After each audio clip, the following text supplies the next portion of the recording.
After I signed the papers, my own daughter told me I was only a guest in the house, and the land I built with my late husband no longer belonged to me.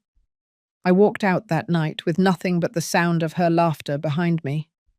My chest ached with a pain heavier than age, heavier than loss. I thought I had already buried the hardest parts of my life, but this betrayal cut deeper. What they did not know was that I still had one final move left, and it would change everything. The wine hadn't even been poured yet when Vanessa stood up and turned my life into a public humiliation. It was supposed to be a private celebration. Just family and a few close friends gathered under the pergola behind the vineyard. I had arranged everything: cheese trays, fresh flowers, even a bottle of reserve Cabernet I had set aside for years. They didn't know the occasion. I wanted to surprise them. My voice had been rehearsing the words all day, that I was stepping back from daily operations, and that the vineyard would transition into a family trust. I thought it would be a moment of pride. Instead, Vanessa raised her glass before I had a chance to speak.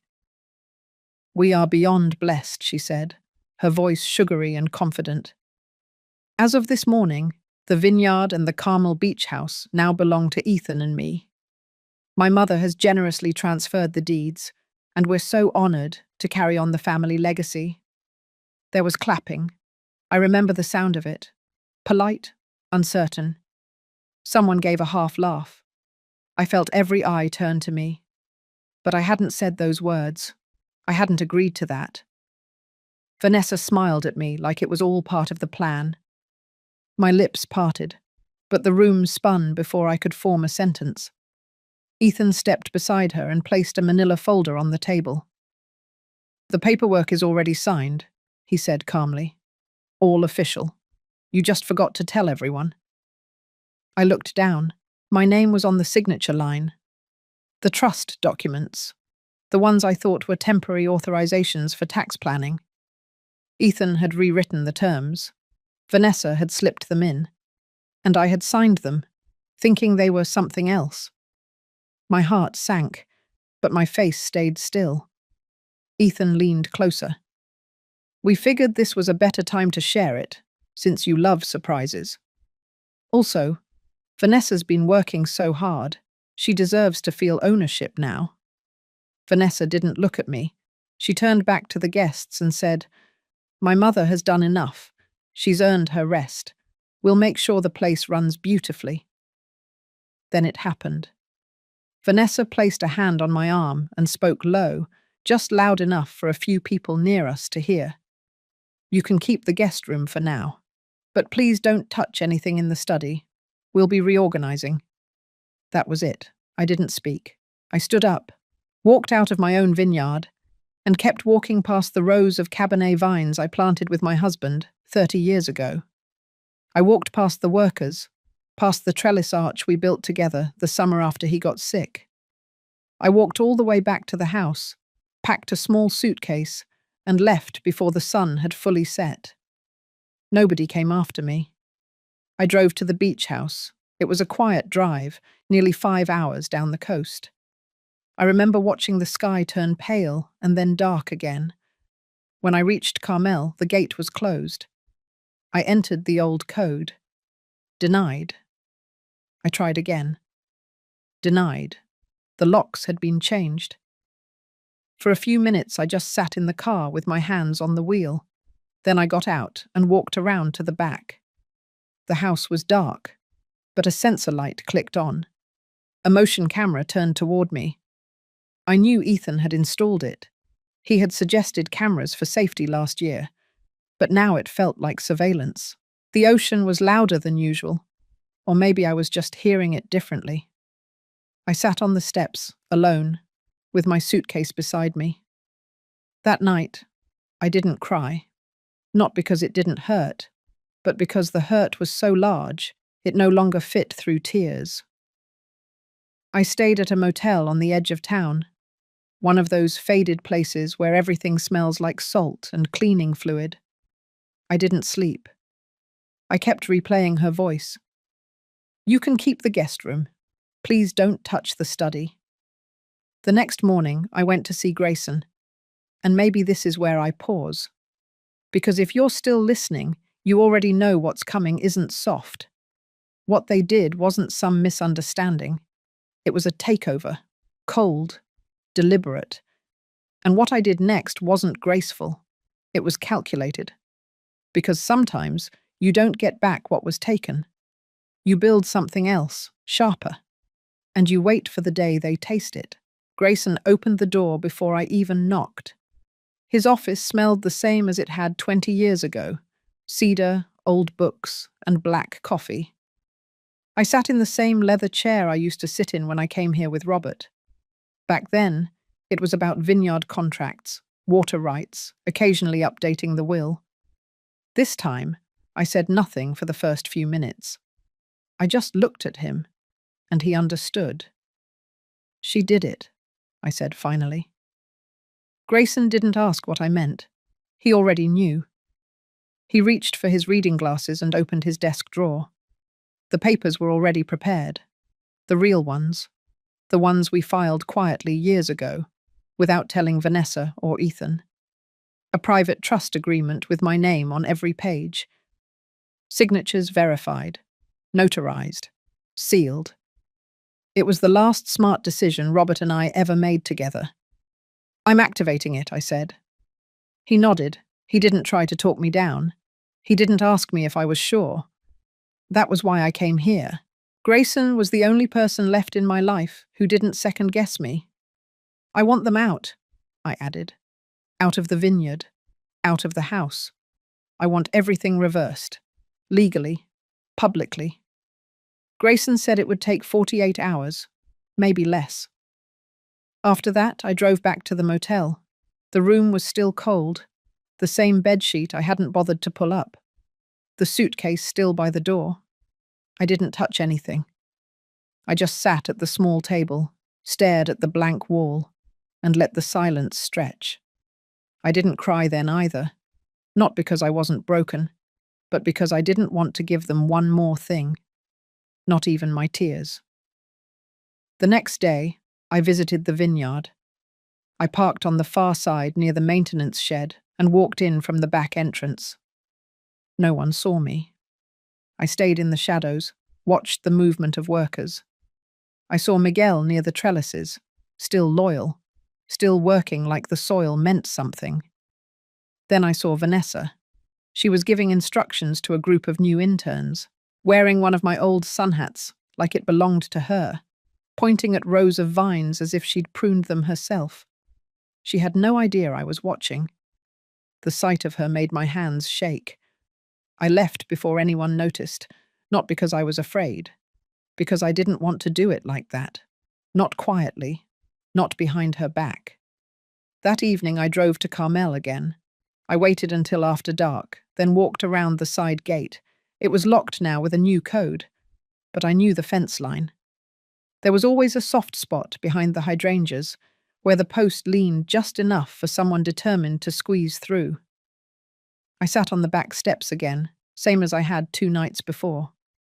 The porch light flicked on. This time, I didn't move. The back door opened. It wasn't Vanessa. It was Emma. She froze when she saw me. Then she stepped outside slowly, shut the door behind her, and sat down next to me. "They're not home," she whispered. I nodded. Emma didn't ask why I was there. She looked down at my hands, still resting on my knees, and noticed the folded piece of paper in my palm. I handed it to her. It was a note Robert had written to me on our 35th anniversary. Just one sentence scribbled on vineyard letterhead. "You are the soil this family grew from." Emma read it. She didn't say anything, just held it like it was glass.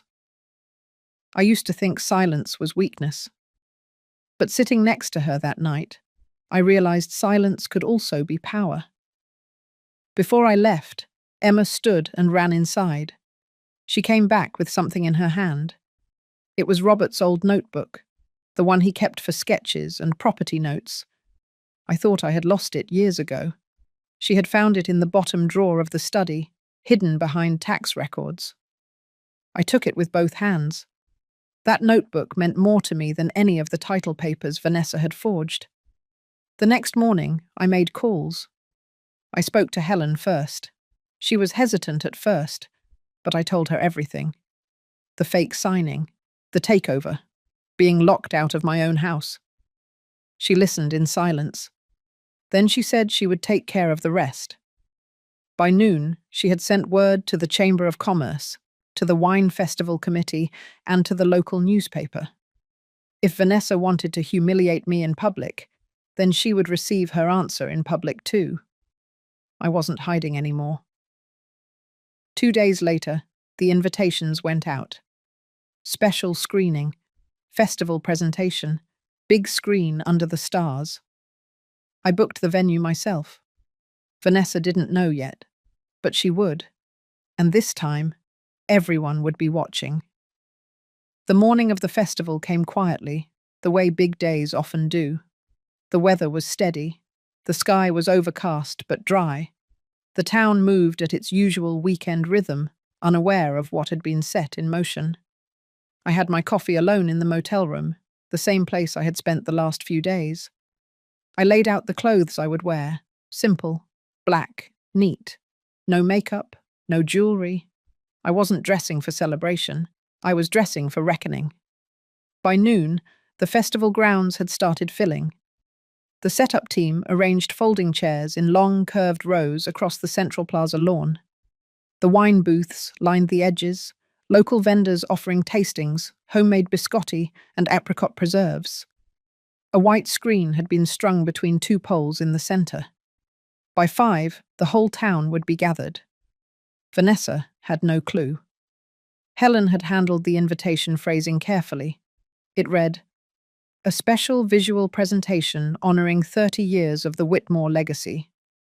It was the kind of title Vanessa wouldn't question. She would assume it was about her, and that was the point. Miguel met me near the back of the setup area, just beyond the chairs. He gave a small nod, quiet and tight. He had brought the final documents I requested, a copy of the vineyard operating history, the labor reports, the water rights ledger, all in my name, all untouched. He had also found the scanned copy of the sale negotiation draft that Ethan had started with the foreign buyers. Miguel hadn't said much when I explained what I planned to do. He just asked what time he should be there. By 3, the Whitmore family booth was the most crowded. Vanessa stood beside Ethan, wearing a cream-colored dress and gold pendant. She smiled and posed for pictures beside bottles of wine she didn't blend and posters of harvests she never worked. Ethan circled the tables, shaking hands, talking about future plans, foreign markets, partnership expansions. They were proud of themselves and completely unaware that their celebration was being rearranged in real time. I stayed in the background until the sun started falling. I didn't need to be seen yet. Grayson arrived just before 6. He wore a navy suit and carried a black portfolio. He stood at the edge of the plaza, just out of Vanessa's line of sight. I nodded at him. He nodded back. When the first notes of acoustic guitar played, signaling the start of the official program, I stepped forward. Helen took the stage first. She welcomed the guests, thanked the sponsors, and introduced what she called a short film commemorating Francis Whitmore's original vision. Vanessa tilted her head. I saw it. She whispered something to Ethan. Then the screen lit up. The footage began with images of the vineyard from the early years. Old film photos. Robert and I standing beside the young vines. Our dog Lucy running through the rows. A few shots of our first tasting room, back when it was a garage. My voice was layered underneath, from an old interview with the local paper. I talked about why we built it, what we wanted it to stand for. Legacy, integrity, belonging. The crowd watched in silence, then the tone shifted. The footage cut to screenshots of internal emails, Ethan's email to the investment firm in Bordeaux, the offer letter from the Singapore buyers. The draft outlining the sale of all vineyard assets, including the beach house, for 11.8 million. Ethan's signature, Vanessa's approval. Both dated 3 days before the family celebration. People began murmuring. Some leaned forward. Others turned to glance at Vanessa. But the screen wasn't done. It shifted again. This time, video, security footage. Ethan and Vanessa sitting in my study, rifling through old tax records, pulling out deed copies, scanning files. Ethan holding up a paper and saying, "If we can get her to sign this version, it's done." Vanessa replying, "She never reads the fine print. She trusts me." Gasps rose from the crowd. I heard one woman whisper, "Oh my God." A man stood up, crossed his arms. Several phones came out. Vanessa was frozen. Ethan reached for her elbow. She pulled away. Then I stepped forward. I didn't speak through a microphone. I didn't raise my voice. I stood in front of the screen and said what needed to be said. Everything you just saw is real. Every signature, every plan, every lie. Vanessa tried to say something, but people weren't listening to her anymore. This land was never for sale, not to investors, not to children who see their mother as a stepping stone. I pulled a single sheet from my coat pocket. Grayson stepped forward and handed me the rest. I held them in front of me. This is the legal trust, dated, sealed, executed years ago. It overrides every document they forged, every title they claimed. Silence fell. No one moved. I turned and handed the documents to the local notary, who stepped out from the side tent. Grayson cleared his throat. "We've also filed a complaint with the district attorney. Fraud, elder abuse, unauthorized transfer of protected property. Law enforcement will follow up." Vanessa stepped back. Ethan started to argue, but Helen walked straight to the microphone. I watched Frances get locked out of her own house. I saw her work wiped from every bottle label. That isn't misunderstanding. That is theft. And you applauded it. The crowd started shifting. People backed away from Vanessa's booth. One vendor quietly began packing his table. I saw one of the festival organizers make a call, and then it happened. 2 officers approached from the west path. They didn't say a word. Ethan raised his voice. One of them showed him the papers. They escorted him away. Vanessa stared after him, hollow-eyed. Her mouth open, but no words came out. I didn't look at her. I stepped off the stage, walked toward the back row, and didn't stop. I didn't need to be the center of that moment. I had already won. The festival lawn was nearly full by late afternoon. Folding chairs stretched across the plaza in long, curved rows, catching the early evening light. There was a soft hum in the air, laughter, small talk, the clink of wine glasses. Booths lined the perimeter, banners fluttering above them, each one shouting something about heritage, flavor, or family. It would have been beautiful if I didn't know what it was covering up. I stood behind the canvas wall of the sponsor tent. Miguel was there with me, standing quietly, his arms folded, eyes fixed on the crowd. He'd been loyal to the vineyard longer than Vanessa had lived in it. On the small wooden table in front of us sat a laptop and a slim silver projector. Grayson had loaded the files earlier that morning, checked the connection, tested the sound. Everything was ready. From where we stood, I could see Vanessa. She was in full performance mode, hand on hip, head tilted, guiding a photographer toward a better angle. Ethan stood nearby, talking with a man in a blazer and Italian shoes. Probably someone from the Bordeaux group. Ethan had that tone he always used when he was trying to sell something. Vanessa wore a burgundy wrap dress and gold earrings. She looked polished, in control, a woman proud of the empire she believed she had inherited. She still had no idea. Grayson arrived exactly at 6. He didn't say a word. Just gave me the same nod he always gave when it was time to begin. I walked to the back of the tech platform while he moved toward the MC to cue the start of the presentation. That's what it had been called in the program. Nothing suspicious, just a presentation. Helen stepped up to the microphone. Her voice rang clear across the lawn. Ladies and gentlemen, as part of our celebration tonight, we'd like to share a short film honoring the legacy of the Whitmore Vineyard. A story of roots, of resilience, and of what it means to build something that lasts. The lights dimmed slightly, the projector flickered, and then the screen lit up. The opening sequence was warm. Black and white photos of the vineyard during its earliest years. Robert and I digging trenches by hand. The first saplings. The original bottling room, barely more than a garage. My voice played over the top, an audio clip from an old radio interview. I spoke about hard choices, drought seasons, and the stubbornness it took to protect land you love. People smiled, some nodded. Vanessa crossed her arms. Then the footage changed. An email appeared on the screen, Ethan's name in bold at the top. The recipient, a Singapore investment group. Subject line, acquisition proposal. The date was 2 weeks before the family event.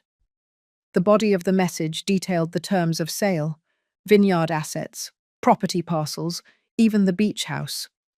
Total value, $11.8 million. Another email followed. Vanessa's reply. She approved the terms. She called the plan efficient. She confirmed I had signed the paperwork, that they now controlled the title. A few people in the crowd started whispering. Then the screen cut to a video, security footage. Ethan and Vanessa in my study, rifling through files, printing copies. At one point, Ethan held up a paper and said, "This one is perfect. She won't know the difference." Vanessa laughed in the recording, the same laugh she used when she got away with something. The sound of that laugh on the speakers made my stomach turn, but I stood still. The camera panned to the crowd. Faces had changed. Some looked uncomfortable, others angry. A man from the Historical Society shook his head and walked away.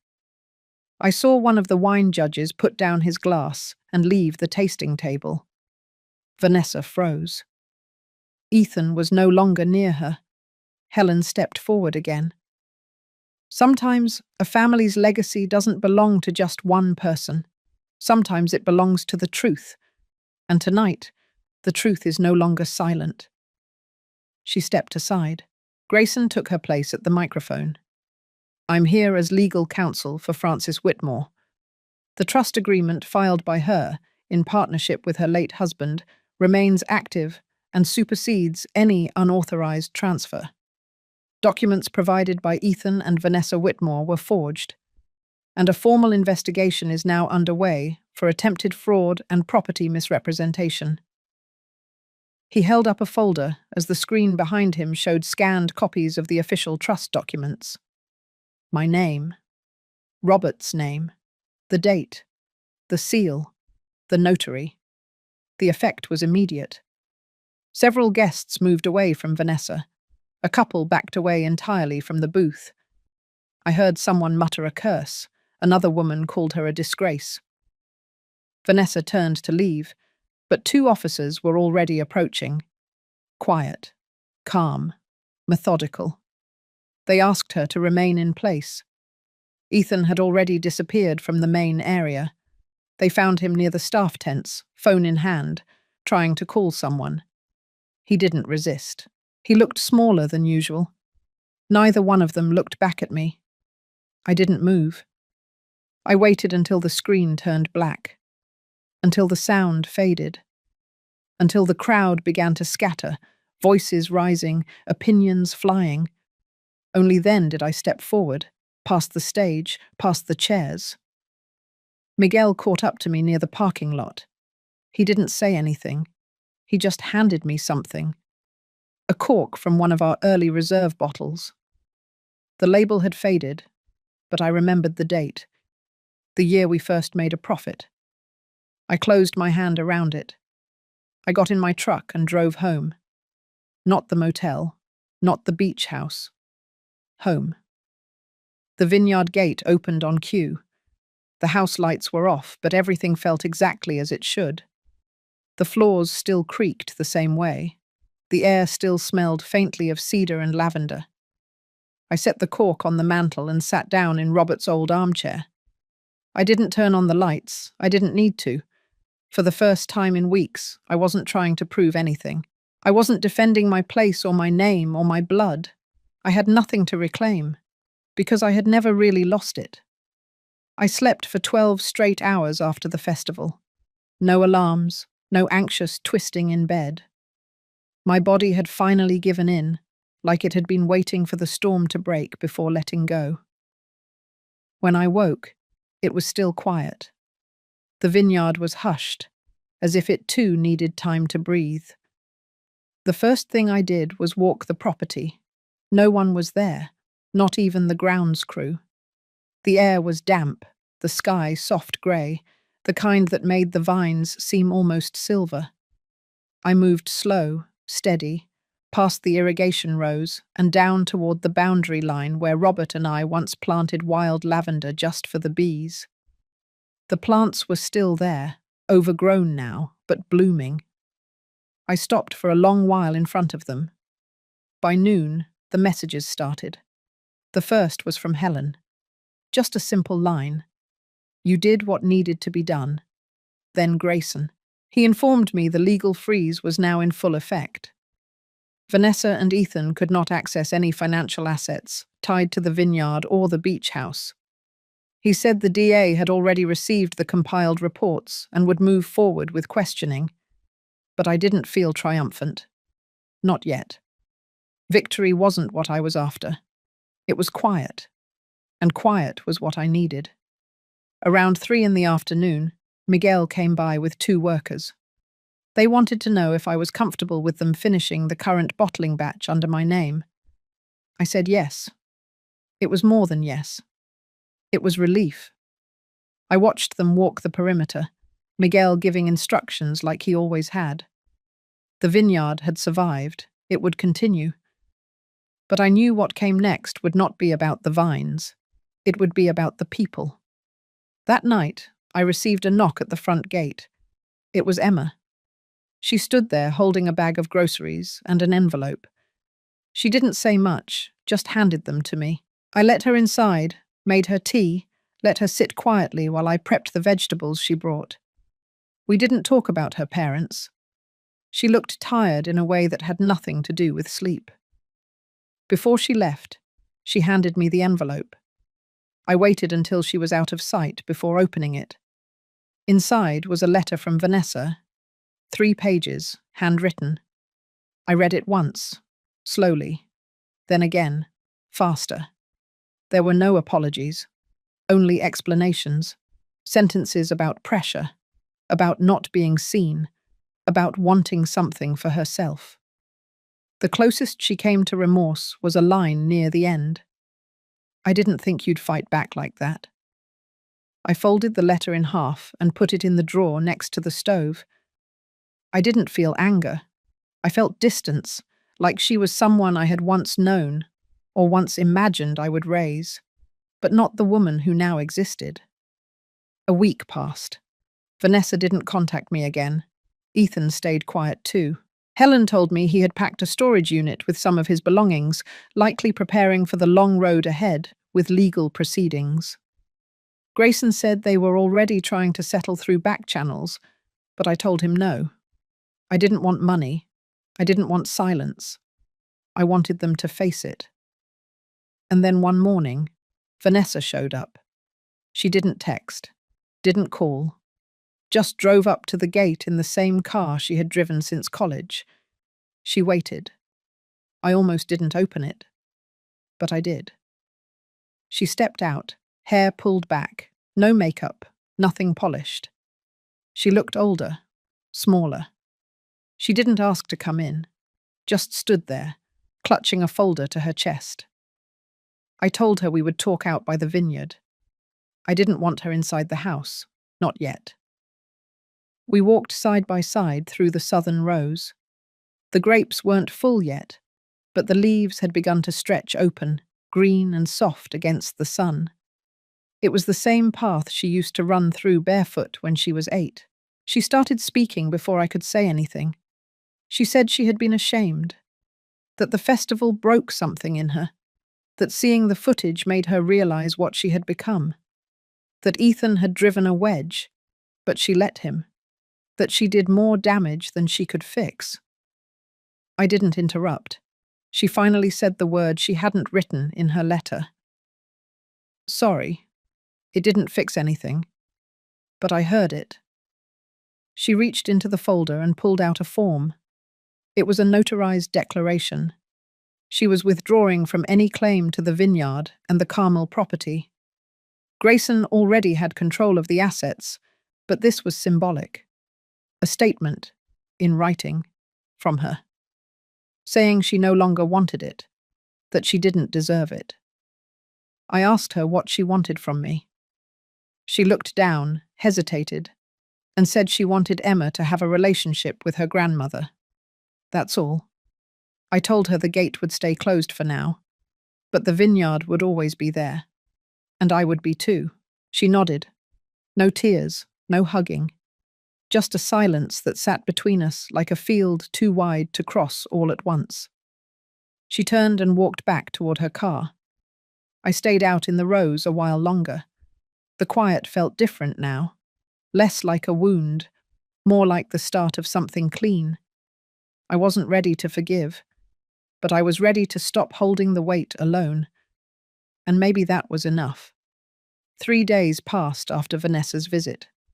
The morning after, I walked out to the porch with my coffee and stood barefoot on the wooden boards, letting the cool air wrap around my ankles.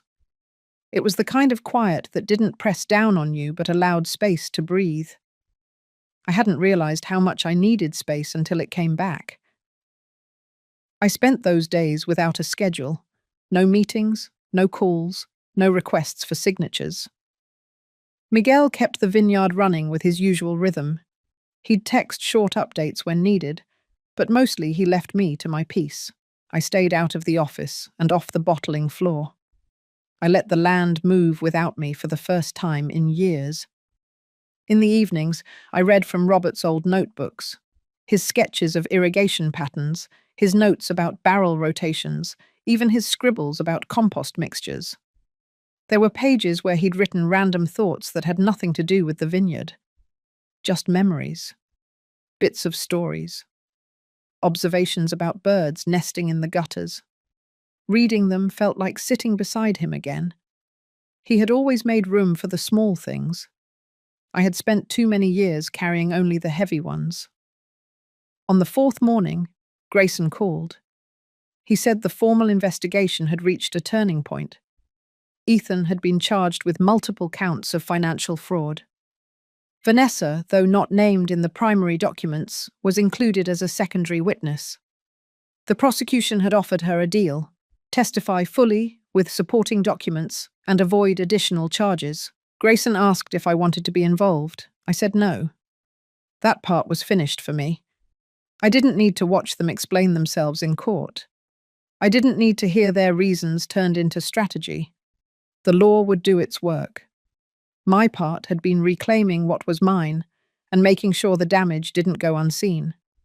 I had done that. Now I wanted to repair what was still standing. That afternoon, I went down to the old tool shed beside the south fence. It had been Robert's little workspace for years. The door stuck like always, and the air inside smelled like rust and pine. I found the chalkboard we used to keep harvest notes on and wiped it clean. Then I picked up the piece of white chalk that had been sitting in the corner tray for a decade. I wrote 2 names, Emma Whitmore, Frances Whitmore. Just names, no dates, no titles. It wasn't about who owned what. It was about who stayed. That night I cooked dinner for the first time since the festival. Just pasta with garlic and tomatoes, but I took my time. I lit a candle, even though I was eating alone. I let the sauce simmer longer than needed. I played music in the background, one of Robert's favorite jazz records. The house didn't feel haunted anymore. The next morning, Emma showed up again. She didn't knock, just waited by the porch until I opened the door. She carried a sketch pad this time, a little beat-up thing covered in stickers. She said she had been drawing the vineyard. I offered her lemonade, and she followed me to the back table.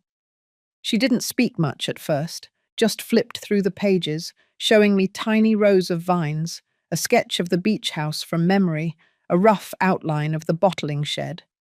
Then she pulled out a folded piece of paper from her backpack. It was a printed application for a student art scholarship in Sonoma County. She wanted to apply but needed a portfolio review and a parent or guardian signature. I signed it without asking questions. Later that day, we walked the vineyard together. I showed her how to spot the signs of early mildew. She asked about pruning techniques, about the history of the trellis design, about the split in soil texture near the northern slope. She listened like it mattered, not for profit, not for performance, but because the land had something to teach her. She had her mother's eyes, but she also had her grandfather's patience. When the sun started dropping, we sat under the walnut tree by the lower property line. It was a place no one ever bothered with, but Robert used to say it had the best view of the valley. Emma pulled out her sketch pad again and began to draw. I didn't watch her. I watched the light stretch across the field, long and low, like it was trying to touch everything one last time before night came. Something shifted in me then. Not forgiveness, not forgetting, but release. The need to prove anything was gone. The ache to be understood had softened. I didn't need Vanessa to make things right anymore. I just needed to make space for what could still grow. That evening, I cleared the study. I packed away old folders, cleared the shelves, wiped the dust from the windows. I left Robert's chair where it had always been, but moved my own across from it. For the first time, I wanted the room to feel open, not crowded by what used to be. On the desk, I placed the chalkboard. The names were still there, not erased, not rewritten, just there, quiet and firm, the way roots stay in the soil long after the harvest. The following week moved slow, the kind of slow that doesn't drag but steadies everything. The mornings were cooler, the vineyard breathed easier. Miguel reported a healthy bloom across the western vines, and the crew said the soil had taken well to the changes we made in spring. I let the work happen without hovering. I kept to the margins. Most days I stayed near the house or took long walks around the property line. I wasn't hiding. I just didn't feel like being asked how I was holding up. I didn't need that kind of attention. What I needed was quiet structure, something predictable, something mine. On Thursday, Grayson dropped by. He didn't come inside. He stood on the porch, handed me a sealed envelope, and said it was only for my records. No signatures needed. He told me the county had closed the investigation. No trial, no press. Ethan had entered a plea, financial penalties, community service, and a 5-year professional restriction. Vanessa had complied with every request from the DA, no charges filed against her, nothing left to pursue. I thanked him, then placed the envelope in the drawer beside Robert's notebooks. I didn't open it. I didn't need to. I sat on the porch long after Grayson's car disappeared down the drive. The sun was steady overhead, and the breeze was light. Everything looked normal. Everything looked fine. But there was a dull thud inside me, something I couldn't quite name. I had won. The vineyard was safe. The house was mine. The land was protected. The people who tried to erase me had failed. And yet it didn't feel like a story wrapped in ribbon. It felt unfinished. That evening, I went down to the cellar. Not the wine cellar. The root cellar. The one behind the house that Robert and I had used for canned vegetables, preserves, extra supplies. It had been cleaned out years ago, but we never filled it back up. I hadn't gone down there in a long time. The door creaked like it always had. The air inside was damp, a little musty, but not unpleasant. It smelled like earth, like something that didn't care about time. I brought down a small box with me. Inside were old photographs, family trips, birthdays, newspaper clippings from when the vineyard first won awards, letters from Robert's mother, drawings Vanessa made when she was 5. I sat on the wooden bench in the corner and began sorting. Not to archive, not to organize, just to see what had survived. There were pictures of Vanessa as a child, muddy-faced and smiling in the garden. One of her curled up beside Robert on the living room rug, both asleep. Another from her high school graduation, eyes bright, hands clenched tight around her diploma. That photo stayed in my hand a while. I wasn't trying to forgive her. I wasn't trying to rebuild what had broken. I just wanted to remember the parts of her that had once been tender, before the weight of her own ambition turned everything sharp. Upstairs, I heard the front door open. Emma had her own key now. She knew not to call out. She knew I'd find her when I was ready. I climbed the steps slowly and met her in the kitchen. She had brought figs and goat cheese from the farm stand, a loaf of bread still warm from baking. We made sandwiches without talking much. She told me about school. Her art teacher had pulled her aside to ask if she would submit to the student gallery. She hadn't decided yet. I told her it was her choice, that no one needed to tell her what to do with her talent. She smiled and said she knew that already, but she liked hearing it anyway. After dinner, she asked if we could walk the northern slope. We hadn't gone that way in a while. The light there always fell differently in the evening, slanted and honey-coloured. We walked in silence at first. Then Emma asked if I remembered the row of plum trees near the old irrigation shed. I said yes. She asked if we could plant more. I said maybe. The path wound higher, and we reached the ridge where the vines stopped and the open field began. It had never been cultivated. The soil there wasn't good for grapes. But Robert used to talk about building a small house there someday. Just one story. Wooden. Nothing grand. A place to sit with the morning sun and hear the birds wake. I told Emma the story. She asked if I ever wanted to build it. I said I didn't know. She said maybe I should. Then she asked if her mother used to like this spot. I paused. I said yes. She used to come here with her sketch pad. She used to say the light made everything look softer. She used to say it felt like a pause button. Emma nodded. We sat on the ridge until the wind picked up. Back at the house, she helped me carry a box up from the root cellar. It was filled with the old photographs I had chosen to keep. She didn't ask who was in each picture. She just helped me slide them into sleeves, press them into an album, one page at a time. Later, I watched her sleep on the sofa with a blanket pulled to her chin, the photo album still resting beside her arm. I didn't feel like something had ended. I didn't feel like something had begun. But I did feel anchored. And for now, that was more than enough. 2 weeks later, I received a letter that wasn't meant for me. It was addressed to the vineyard office, but Miguel handed it to me directly. It came from a publisher in San Francisco. A glossy envelope with the return logo of a wine lifestyle magazine printed in silver along the corner.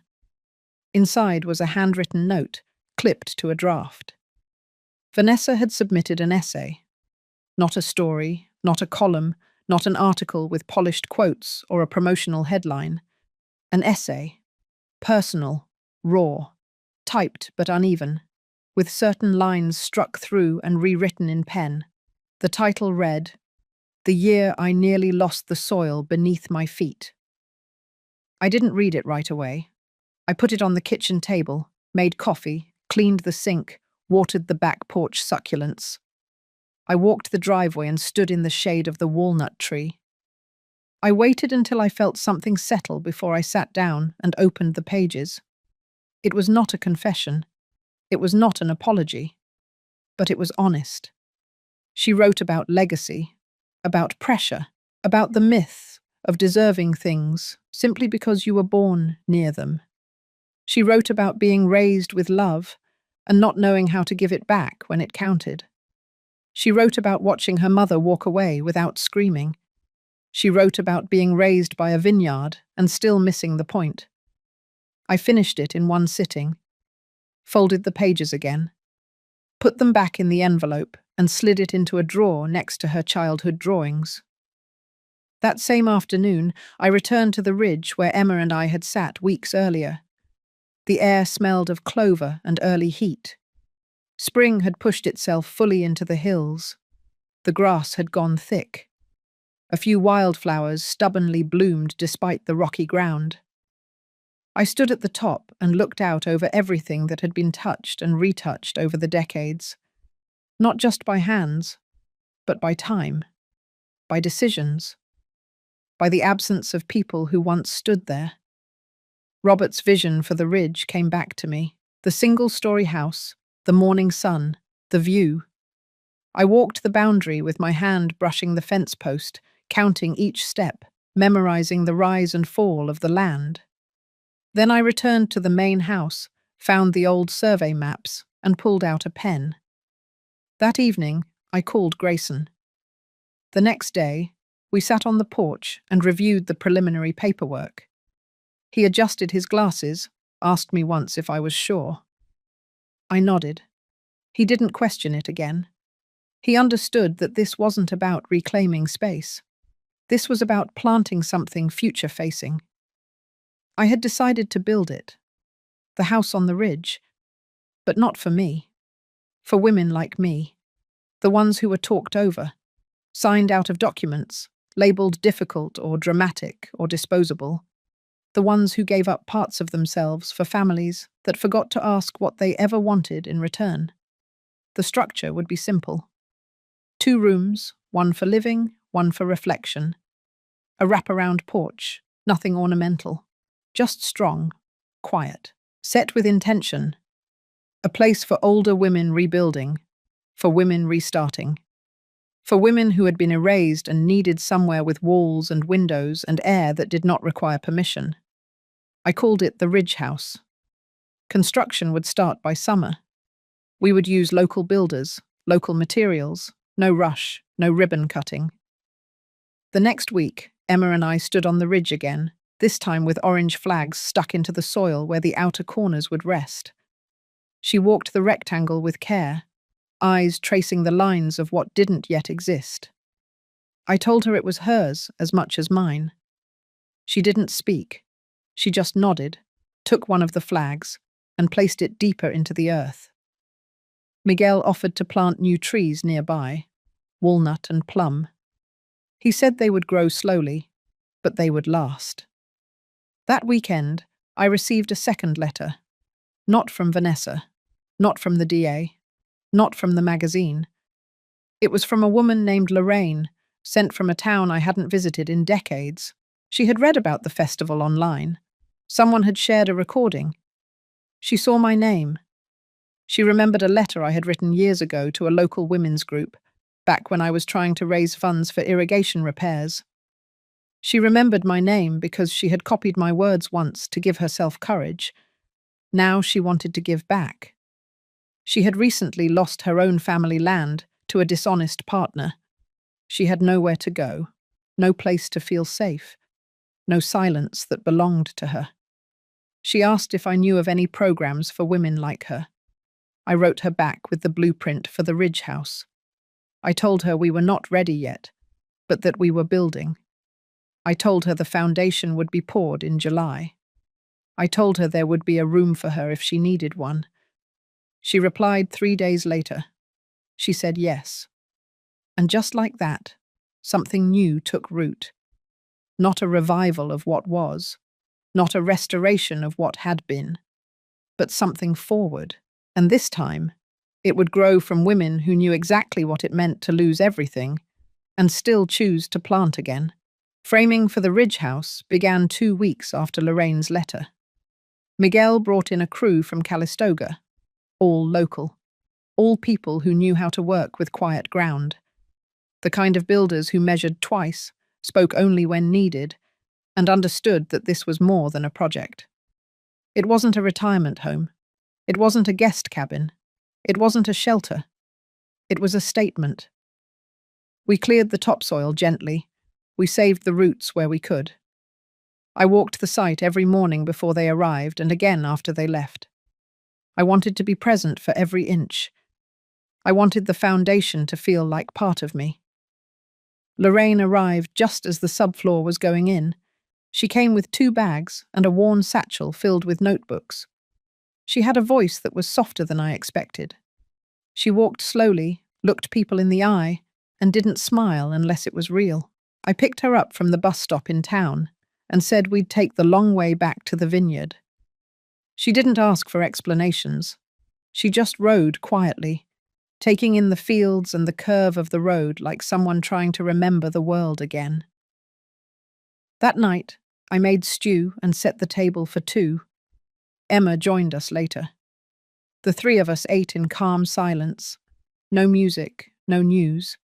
Just the rhythm of spoons against bowls and the occasional clink of water glasses. When the meal was done, Lorraine helped with dishes without being asked. She dried every plate as if she were polishing something sacred. By the end of the week, she had begun organizing the shed beside the ridge. She cleaned out old tools, labeled supplies, swept the floors, and rearranged the workbench. She didn't say much while she worked. She didn't need to. The act itself was a language. It was care without ceremony, structure without noise. Emma started joining her in the afternoons. They didn't talk much. Emma drew. Lorraine sanded down an old bench someone had left years ago. They moved beside each other without friction. Like people who understood space was a gift you give, not something you fill. I met with Grayson that Friday to finalize the formal foundation paperwork. He suggested we draft a statement of purpose, something that could define what the Ridge House stood for. I told him I'd think about it. I wasn't interested in mission statements. I was interested in rooms that didn't require explanations. But later that night, I found myself writing one anyway. Not for the county, not for donors, just for me. The Ridge House exists for women who have been cut out of photographs, signatures, and conversations. For those who have been talked over, passed down, or written off. For those who chose not to shout, but still deserve to be heard. It is not a reward. It is not a rescue. It is a return. I taped it to the inside of the cabinet above the sink, where no one else needed to see it, where I could reach for a mug each morning and remember. A few days later, a truck from the lumberyard arrived. The driver handed me a clipboard and asked if I was Mrs. Whitmore. I said yes, though I hadn't heard that name spoken by a stranger in years. He smiled, nodded toward the back, and said the special order redwood panels had arrived early. He said someone had paid for them in full already. The receipt listed the name Emma Whitmore. I waited until she came home from school to ask about it. She shrugged, said she used the money from her first commission. A gallery owner had seen her sketches online and offered to buy 3. She had wanted to buy a phone. Instead, she bought siding. She said it felt better that way. The next week, I stood with Miguel as they began raising the frame. I held my breath as the first beams went up. It didn't feel ceremonial, it felt right.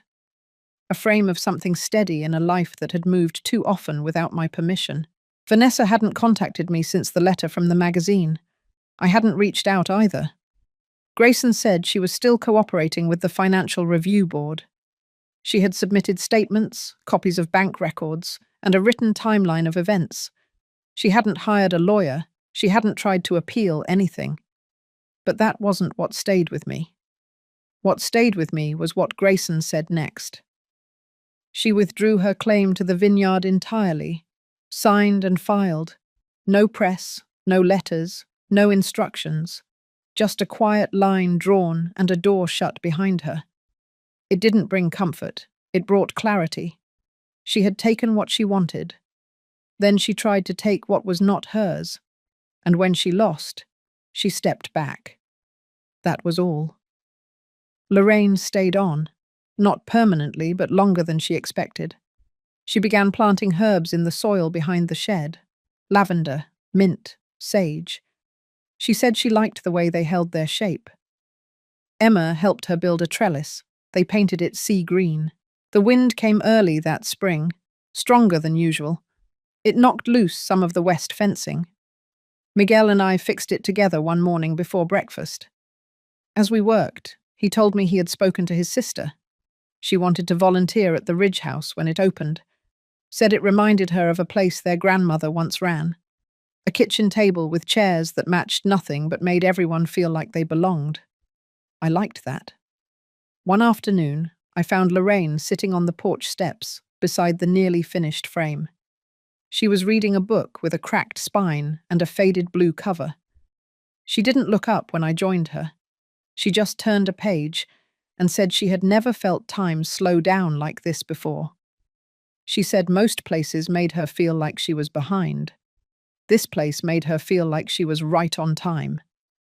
I didn't say anything. I just sat beside her, feeling the air stretch around us.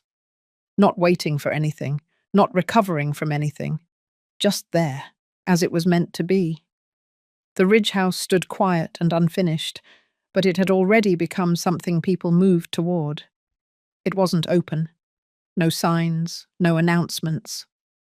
Still, every few days, someone new walked the vineyard fence line and paused just long enough to be noticed.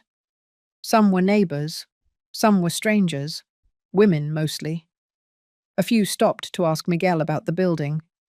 Some kept their distance, just stood for a few minutes, then walked away. But the shape of the structure, even bare-boned as it was, pulled people in. It had presence. It carried weight. The kind of weight that doesn't push down, but holds things up. We were 2 weeks from closing in the walls when the letter from Vanessa arrived. It came in a plain envelope with no return address, postmarked locally, folded into thirds, 1 page, brief, not careless, but intentional. She had written that she was leaving California. There was no mention of where she was going, no details about what she planned to do, just a few sentences. She said she had found part-time work at a winery in Oregon, far from cities and headlines. She didn't ask for anything. Not forgiveness, not connection, not even understanding. But she wrote one line that stayed with me. I won't use your name again. Not because I don't carry it, but because I didn't earn it. I read it once, then placed it in the drawer under the Ridge House ledger. The next morning I walked the perimeter of the new build and took inventory of every nail left out, every board that needed cutting. Miguel and I chalked the lines for the final joists. He said the window shipments were delayed, but the frame would hold through weather. That night, it rained. A soft, even rain. The kind that wakes you, not because it's loud, but because the rhythm of it seeps into the house. I made tea, sat at the kitchen table, and listened to it press against the glass. Emma came down an hour later with her sketch pad under her arm. She didn't say anything. She just sat at the table across from me and began drawing. I watched the steam from our mugs curl upward and vanish.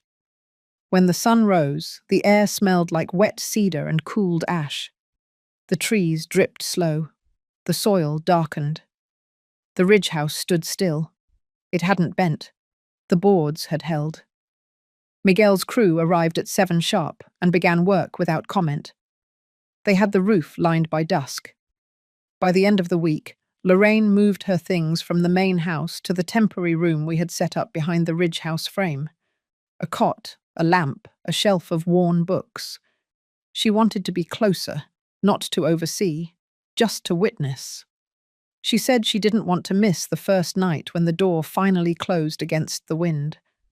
On Friday, I received a call from Helen. She had spoken with the local women's collective. They were interested in partnering with the Ridge House. Not officially, not with grants or meetings, just women showing up, offering skills, time, knowledge. One was a gardener. One knew plumbing. One ran a food pantry and said she could spare supplies. They didn't want thanks. They wanted to help because they knew the shape of silence. I said yes. That weekend, we held our first workday. No ceremony, no camera crews. Just 10 women with gloves and tools, digging, lifting, sanding, planting. We planted rosemary and marjoram along the walkway. We laid stones from the riverbed behind the vineyard as edging. Emma painted the doorframe a muted green. Lorraine hung wind chimes made of broken utensils and bottle glass. By sundown, the place looked touched. Not finished, not polished, but held. Emma asked to sleep in the Ridge house that night, just for one night. I told her yes. Lorraine stayed with her, just in case the wind came back strong. I watched from the main house as the light flickered through the unfinished windows. I didn't sleep much, not from worry, from something else. A current inside me that hadn't found rest yet. Around midnight, I walked out to the Ridge house alone. The grass was wet, and the sky was too clear. I stood by the front steps and listened. No sounds, just breath. I didn't knock. I didn't go in. I just stood there. Long enough to know that this was not a project. This was a boundary between what had tried to erase me and what I had built anyway. At sunrise, the crew returned. Lorraine made coffee for everyone. Miguel handed me the final checklist. We had a week left before the inside would be ready. Paint, fixtures, a few last-minute adjustments to the plumbing. Nothing urgent, nothing impossible. That afternoon, Helen dropped off a small stack of cards. Handwritten. Messages from women in the valley who had seen the Ridge house from the road. Some left only initials, others left stories, not long ones, just enough to say, "I've been there too." I sat at the porch with those cards for a long time. The wind didn't pick up. The air stayed still. I took one card and slipped it into the wall before the final panel closed. Just one. No signature. Just a line that read, "This is the first time I have ever been named. The Ridge house was almost ready." Miguel and I walked the interior one final time that morning. He ran his hand across the trim near the kitchen window and said it would hold through the winter. I believed him. Everything about the structure felt different than any place I had ever lived. Not because it was bigger, not because it was newer, but because it was built for no one's ego. Emma brought a rug she had dyed by hand and laid it across the main room floor, shades of dusty blue and rust. It didn't match anything, which made it perfect. Lorraine added a small ceramic bowl near the entrance filled with polished river stones. No explanations, just something grounded, something present.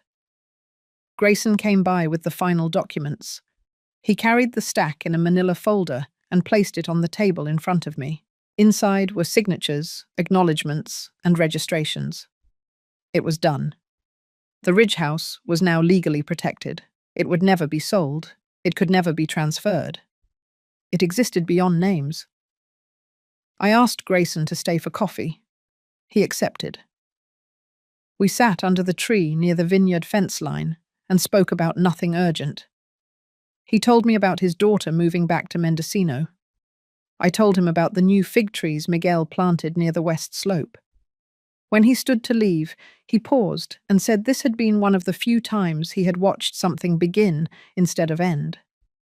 The next morning, the final coat of paint went on the front door. The green was warmer than expected, softer than olive, deeper than sage. Lorraine called it the color of persistence. I let that name stay. That same day, I received a voicemail from Vanessa. She didn't ask for anything. She only said she had heard about the Ridge house through someone in town. She said she hoped it would do what I believed it could. There was a pause in the recording long enough that I thought it had ended. Then she said, "Thank you. Not for the land, not for the years, but for not letting her destroy something that mattered." I didn't call back, not out of anger, out of intention. Some things do not need to be opened again.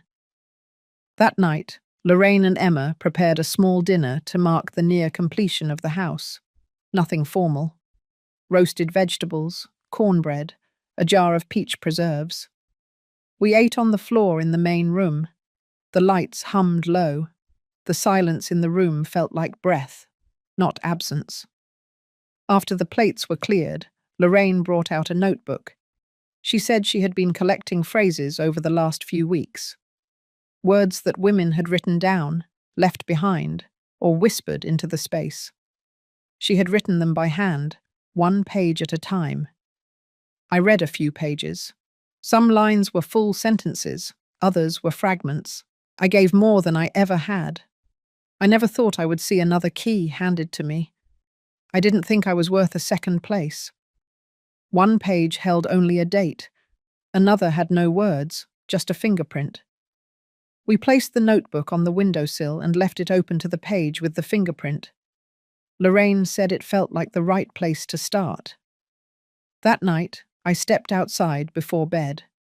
The wind had finally settled, no movement across the grass, no rustle in the trees. I stood on the Ridge House porch and looked out toward the vineyard. The house glowed behind me. The main house, the one where I had lost and rebuilt, where Robert's voice still lived in the floorboards, where Emma first came to sit quietly on the edge of things, where silence turned into space. The Ridge House was not a replacement. It was a response, a way of saying I am still here, a way of saying we will not be undone. I walked back slowly. The night was dark, but I knew the path without needing light. The porch boards creaked under my feet as I stepped inside. I made tea and let the steam rise against the kitchen window. I thought about the season ahead, the vines nearing harvest, the soil still firm. There would be mistakes, there would be losses, but the shape of this new thing would not be shaken, because it had been built after the fall, because it had been shaped by hands that had already known what it meant to be erased and still choose to return. I turned out the light and sat for a long time in the dark, not thinking, not remembering, just being, exactly where I was. Harvest came early that year. The grapes turned sweeter, faster than expected, and the sunlight hit the western rows with a kind of gentle urgency. Miguel called it the cleanest yield in 5 seasons. I could feel it too, not just in the weight of the clusters, but in the air, in the stillness that wasn't quiet but complete. The Ridge House opened without announcement. No speeches, no ribbon, just a door left open and a porch light turned on the first evening of the harvest moon. Lorraine swept the entryway that morning. Emma placed a single vase of rosemary near the front window. The women from the valley came in small groups, bringing what they could. Books, blankets, jars of preserves, folding chairs, notes tucked into pockets. We let them in, one at a time. No one asked why they were there. No one offered backstories. The house was not a place for explanation. It was a place for arrival. By the second week, 2 women had stayed overnight. One slept without speaking. The other brought tea and washed dishes. They left quietly the next morning, leaving behind a hand-stitched pillow and a postcard of a canyon sunset. It wasn't about healing quickly. It was about not being alone while waiting to remember who you were. The main house stayed steady. The vineyard moved on without interruption. Emma's sketches grew more precise, her lines deeper. She spent afternoons walking the rows, sometimes stopping to rest her notebook against a fence post. I watched her from the kitchen window, the same window where I used to watch Vanessa years ago. The ache that once followed me in those moments had faded. What remained was softer, not forgiveness, not forgetting, just a space wide enough for quiet to stay. Lorraine began writing again. She didn't show anyone her pages, but I saw her carry the notebook each morning, sit on the back steps of the Ridge House, and begin with a new blank page. I never asked what she was writing. I didn't need to know. The fact that she was writing at all was the answer. Grayson came by once more before the first frost. He brought a tin of shortbread and a new copy of the Ridge House registration, updated with the latest language from the county. He left it on the shelf in the reading corner beside the folded quilts. Before he left, he said the structure would outlive us. I believed him. In early November, the walnut trees dropped their leaves all at once. Emma and I raked them together into wide golden piles. She buried her hands in the middle of one and laughed like she had never been expected to carry anything. That sound stayed with me longer than I expected. On the last day of the month, I sat alone on the Ridge House porch as the sun dropped behind the hills. The air was cold but not harsh. I wrapped a blanket around my shoulders and held a mug of tea close to my chest. I looked out across everything, the house, the land, the shadows. None of it felt like triumph. None of it felt like proof. It just felt earned. And there, in that quiet, I felt something release, a kind of final letting go, not of what had happened, not of what had been lost, but of the need to hold anything too tightly.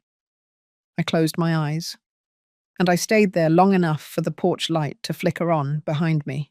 If you've made it to the end of this story, thank you for walking beside me. If any part of this felt familiar, if you've ever been written out, overlooked, or quietly erased, just know this. Your story is still unfolding, and sometimes the most powerful chapters begin when no one's watching. Stay grounded, keep building. I'll see you next time.